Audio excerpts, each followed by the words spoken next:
అరే మీరు మాట్లాడితే అమరావతి మునిగింది, అమరావతి మునిగింది, అమరావతి మునిగింది అని మాట్లాడతారు. మునిగింది అమరావతి కాదురా, పనికిమాల ఎదవల్లారా. జగన్మోహన్ రెడ్డి ఇచ్చిన జగనన్న కాలనీలు. ఇది మా నందిగామ నియోజకవర్గం అనాసాగరం ప్రాంతంలోది. ఇది జగనన్న కాలనీలు దాదాపుగా 2000 మందికి ఇళ్ల పట్టాలని ఇచ్చాడేడ. ఇది మునిగిపోద్దాం సంగతాలకు తెలుసు. అంటే ప్రజల్ని వరదలు వస్తే వరదలు ముంచి చంపేయాలనే కదా మీ ఆలోచన అంతా.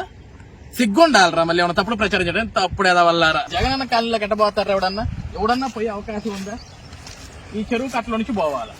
ఇది ఎట్ట దాటుకొని పోవాలి? ఈ చెరువు కట్టని ఇది దాటుకొని అందులో పోవాలి. ఇది మునిగిపోద్దని తెలుసు మీకు. ఇది ముంపు ప్రాంతం అని తెలుసు. దీని పక్కన ఓ చెరువు ఉందని తెలుసు. ఎప్పుడు చిన్నపాటి వర్షం వచ్చినా, చిన్నపాటి వరద వచ్చినా సరే ఇది మునిగిపోద్దని తెలిసి కూడా ప్రజలను సాగుకొట్టడానికి ఇందులో ఇచ్చింది మీరు మాత్రం రాజభోగాలు అనుభవించండి రే.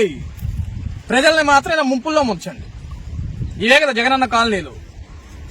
మునిగేది అమరావతి కాదు, మునిగేది చంద్రబాబు నాయుడు గారి విజన్ కాదు, పనికి మళ్ళా జగన్మోహన్ రెడ్డి గారి విజన్.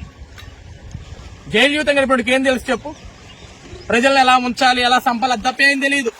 చూడు ఈ పరిస్థితి. జగనన్న కాలనీలోకి ఇలా ఇలా దాటుకుంటూ వెళ్ళాలన్నమాట, ఇంకేది ఉండదు. ఈ విధంగా దాటుకుంటూ వెళ్తేనే మళ్ళీ మన బతుక్కి 3 రాజధానులు. ఉన్న రాజధాని కాపాడుకోవడం చేత కాదు.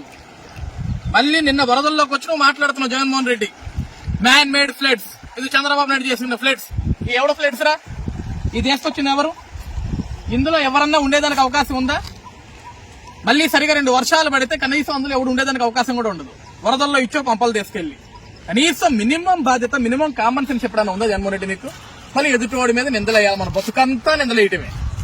సిగ్గు శరం ఉంటే ఎవడన్నా సరే ఫ్లడ్స్ లో ఎవడన్నా కనీసం ఒక వాటర్ బాటిల్, ఒక బ్రెడ్ ప్యాకెట్, కనీసం కడుపుకు ఒక ముద్ద అన్నం పెట్టి కాపాడాలని చూస్తాడు తప్ప ఇలాగా పనికి మళ్ళీ రాజకీయాలు, శివరాజకీయాలు జల్లని ఎవడొచ్చోడు. సిగ్గు తెచ్చుకో. చూడు చెరువు ఇదంతా చూసి సిగ్గు తెచ్చుకో. ఇప్పటికన్నా సిగ్గులేనోడు.